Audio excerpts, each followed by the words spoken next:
السلام عليكم، ازيكم يا شباب؟ معاكم عبد الرحمن ربيع. جاي لكم النهارده في تمرين الضغط المبتدئين بكل اوضاعه. تابعوا معايا الفيديو الاخر وصلوا على الحبيب. يلا بينا يلا بينا. اول حاجه هتلعب بالضغط المستوي وهو باتساع جسمك بالشكل ده، اللي هو الضغط العادي، اللي هو تفرد رجلك للاخر. تمام. المبتدئين يلعبوا بالضغط ازاي بقى؟ لو مش عارفين يلعبوا بالضغط في الاساس. تمام. هتتني رجلك، ركبتك تلمس الارض. تمام. وترجعها سنه لورا وتنزل.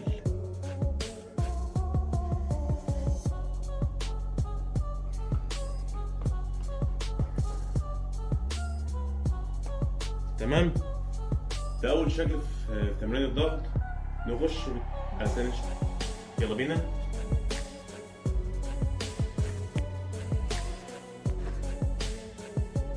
تاني شكل في تمرين الضغط، نركز على البنج العالي. هنلعب ازاي؟ من تحت لفوق نقوم طالعين تاني. هو بتاعت مقلوب، اللي هو مثلا في البنج انت بتجيبها كده في الجيم، بس انت هتلعبها في البيت. هتلعبها ازاي؟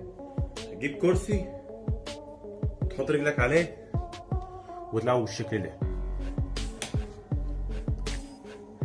صدرك يلمس الارض بالشكل ده.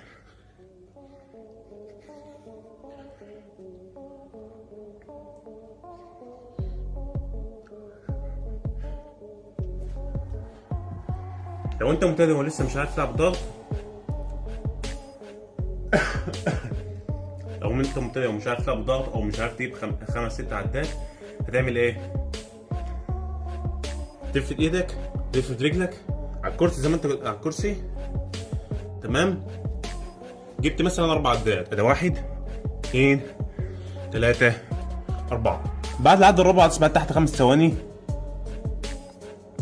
ويثبت فوق 5 ثواني. الثبات ده بيعمل ايه؟ بيقوي عصب ايدك بتاع الريست بتاع الساعد، عشان